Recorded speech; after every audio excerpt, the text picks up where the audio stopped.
What happens when a devoted heart overcomes every obstacle to meet its divine counterpart? Join us as we explore Sarada Devi's journey to Dakshineswar, marked by whispers of doubt, physical hardship, and a miraculous vision. In this chapter, we witness Sarada Devi's first journey to Dakshineswar, a journey driven by love, devotion, and a deep inner calling. Despite the rumors of Sri Ramakrishna's madness and the physical toll of the long walk, Sarada Devi persisted. Along the way, she encountered a divine vision that strengthened her resolve.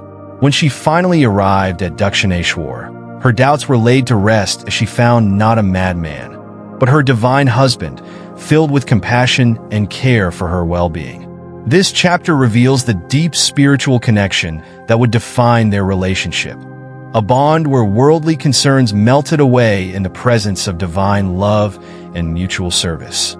Chapter 4. First Visit to Dakshineswar. At this period, one could find a decided change in her conduct and behavior.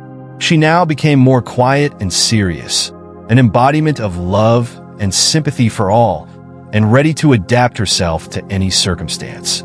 Her inward bliss was so great that no earthly difficulty or suffering could affect her.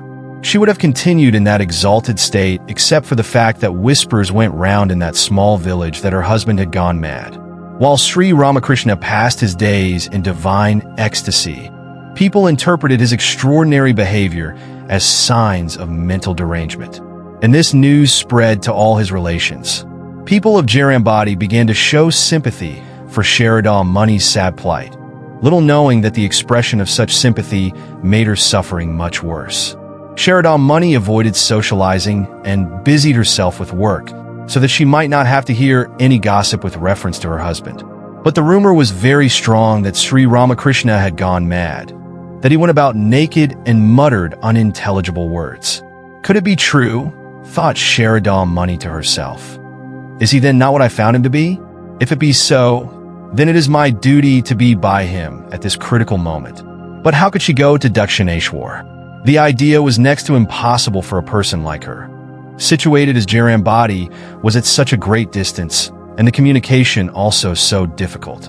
But the silent prayers of a sincere and devoted heart were heard by God, and an unexpected opportunity presented itself to Sarada Devi for going to Dakshineswar. On an auspicious occasion, some women from neighboring villages were going to Calcutta for a bath in the Ganga. Sarada Devi expressed a desire to be in that pilgrim party.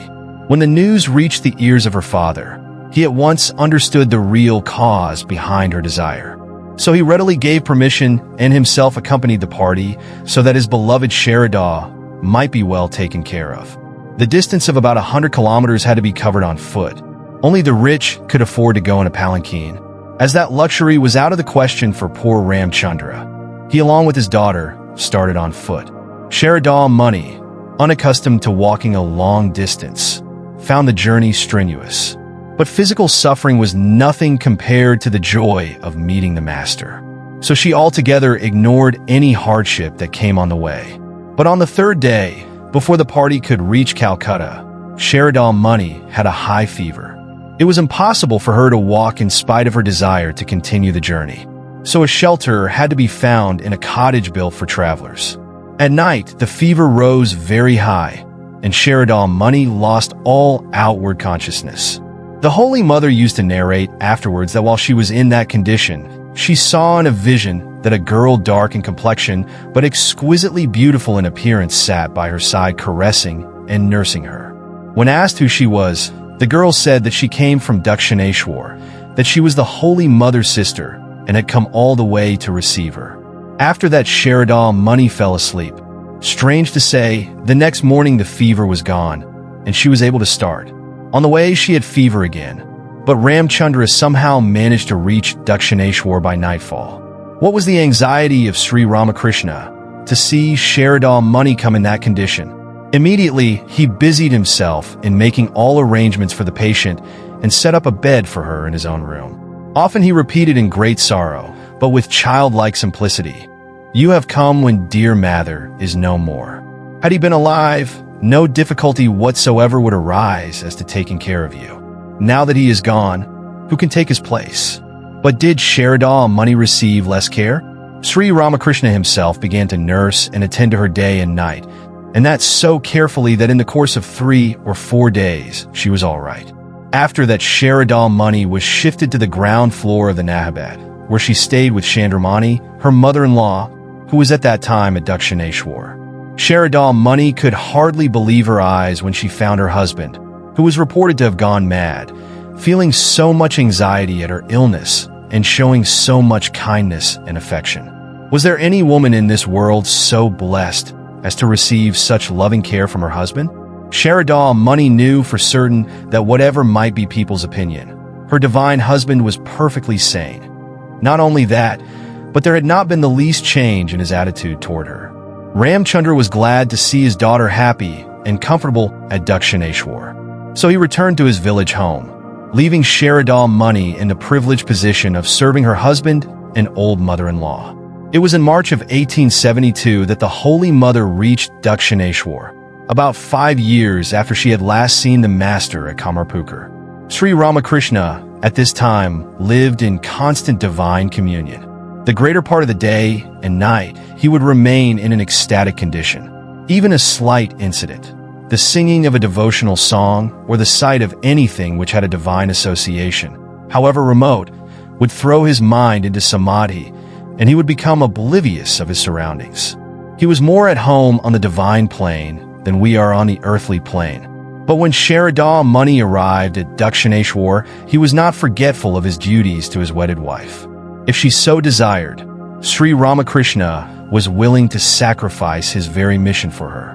Sarada Muni also, on her part, was too pure and noble to have the slightest inclination to drag her saintly husband to a life of worldliness.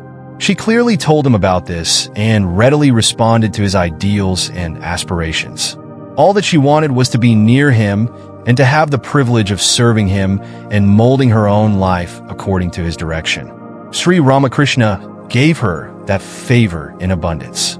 Though the Holy Mother was accommodated at the Nahabad and in the course of the day could not meet the Master because he had visitors, at night she was allowed to stay in his room and share the same bed with him.